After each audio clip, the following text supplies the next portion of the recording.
Alhamdulillah, Alhamdulillahirabbil alamin, wa bihi nasta'inu ala umuri dunya waddin, wassalatu wassalamu ala asyrofil anbiya'i wal mursalin, wa ala alihi wa sahbihi ajma'in, amma ba'd. Hadirin yang dirahmati, dalam kesempatan ini akan menyampaikan 12 adab jual beli dalam Islam.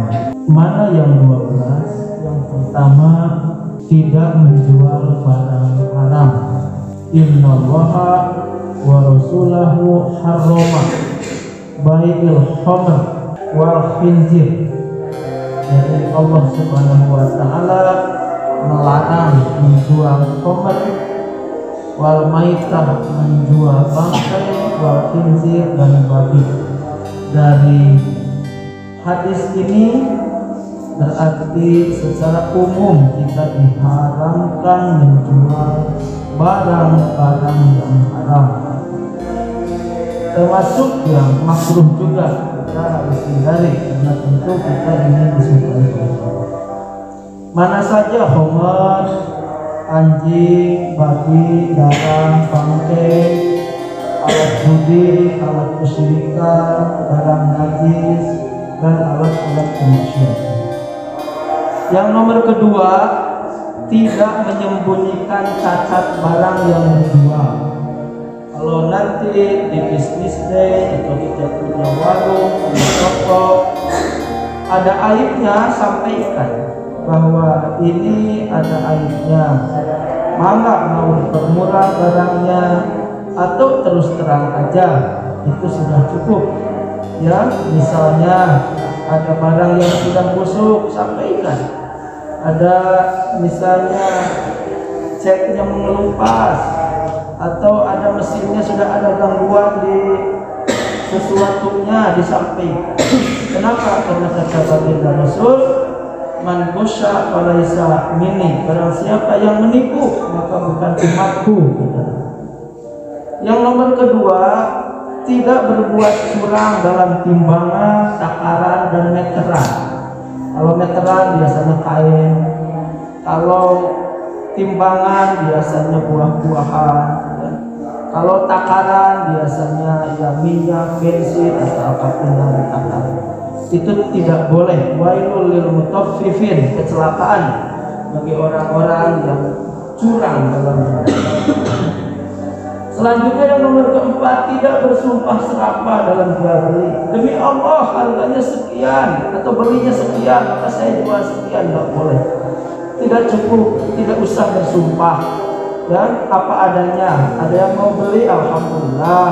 Enggak ada, enggak apa-apa. Jangan sampai kemudian sumpah serapah. Apalagi tambah bohong.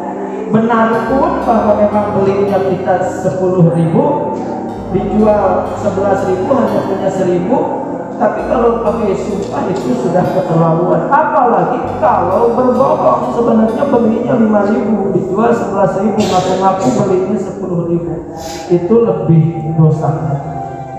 Yang nomor kelima, tidak mengambil keuntungan berlebih kepada orang awam karena ketidaktahuannya.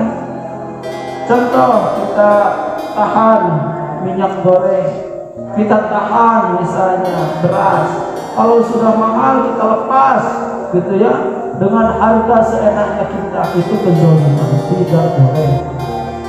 Selanjutnya yang nomor keenam, tidak menjual atau membeli barang yang sedang ditawar oleh orang lain.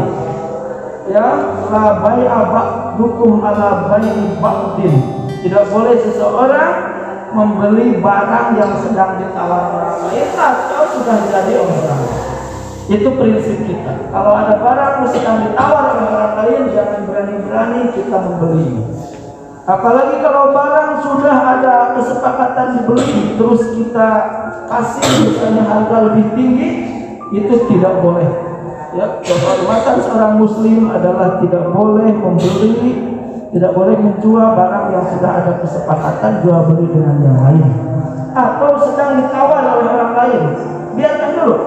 Kalau jadi alhamdulillah, kalau enggak jadi baru kita maju untuk menawar. Yang nomor ketujuh, tidak menjual barang yang tidak bisa diserahkan kepada pembelinya. La tabi' ma laisa indak, tidak boleh kamu menjual sesuatu yang tidak ada di sisi kamu. Menjual burung yang sedang terbang, menjual ikan di kolam yang belum tentu bisa ditangkap, menjual hewan liar, menjual hewan yang ngamuk, yaitu sapi saya lagi ngamuk tuh di kampung, udah dijual oleh saya hanya 10 juta pada aslinya 20 juta.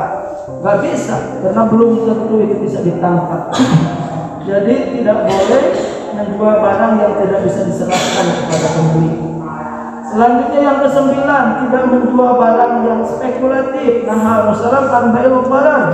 Rasul melarang menjual sesuatu yang spekulatif. Contoh, kita beli misalnya sekarang ada Bitcoin.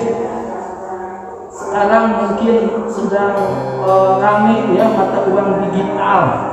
Tapi belum ada OJK, belum ada BI, itu masih ruang gerak. Kadang-kala harganya mahal, kadang-kala rendah, kadang-kala fluktuatif. Gitu, maka itu haram menggunakannya selama belum ada jaminan. Kalau sudah ada jaminan aturan dari pemerintah, Bitcoin itu ya itu misalnya sudah ada jaminan kestabilan harganya, kestabilan mata uang digitalnya, itu baru boleh. Tapi sementara tinggalkan dulu sampai ada aturan yang baku. Yang nomor ke-9, tak menjual barang yang akan disalahgunakan pembeli.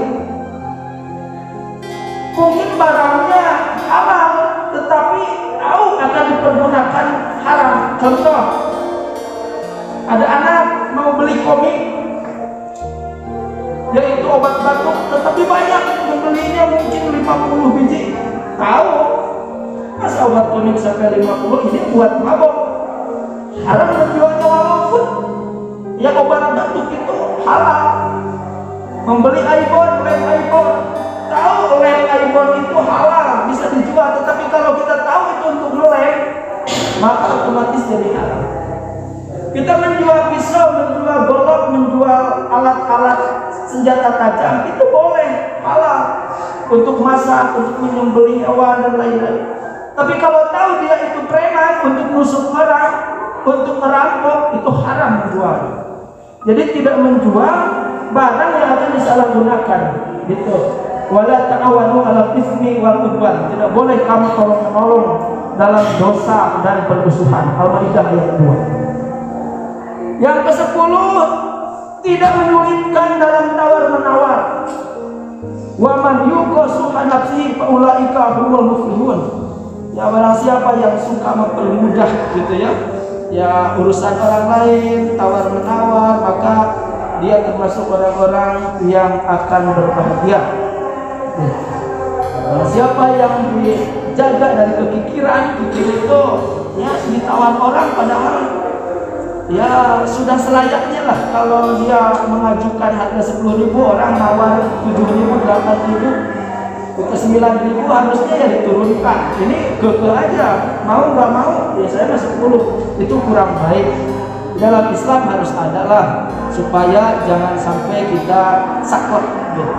Kalau kita belinya harga barang 6.000 dijual 10.000, ada yang nawar 8.000, kasihkan saja. Itu kita sedekah pemberian ya, penurunan harga. Yang nomor ke-11, tidak menyuruh anak kecil yang belum balik menjual maupun membeli.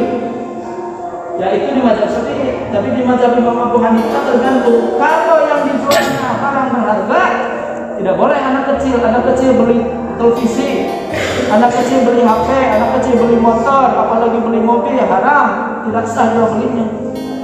Tapi kalau anak kecil beli permen, anak kecil beli pensil, anak kecil beli penghapus, itu hal-hal yang sepele, boleh.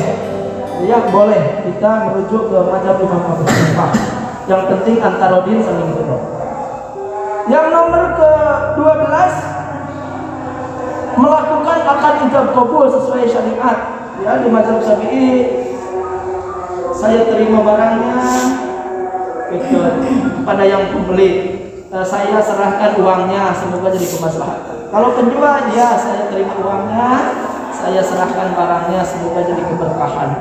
Jadi biasakan begitu ketika berbisnis, ketika jual beli, ketika kita berdagang. Pada akhirnya kita berdoa, mudah-mudahan ilmu amalan kita, jual beli kita, Allah tuntun dengan ilmu-ilmu adab-adab Islami yang sunannya kita akan mendapat keberkahan dalam jual beli.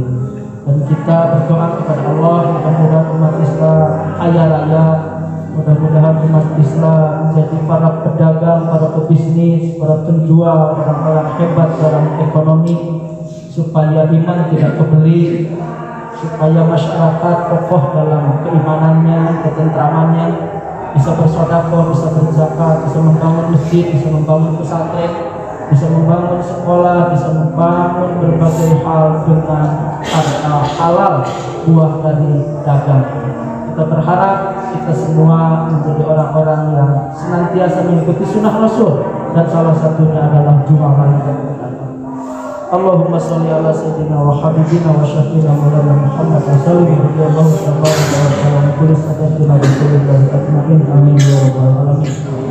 Allahumma ij'alna minas sholihin, Allahumma ij'alna minal alimin, Allahumma ij'alna minal qaniyin, Allahumma ij'alna minat tabi'in, Allahumma ij'alna min ulama'il amrin, Allahumma ij'alna minal abidin, Allahumma ij'alna minal nafi'in, nafi'an fi ulumina, nafi'an fi malina, nafi'an fi hayatina, sahihan fi dunya wal akhirah.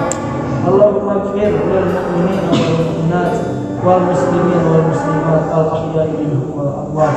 Rabbana atina fid dunya hasanah wa fil akhirati hasanah wa qina adzabannar. Subhana rabbika rabbil izzati amma yasifun wa salamun alal mursalin walhamdulillahi rabbil alamin.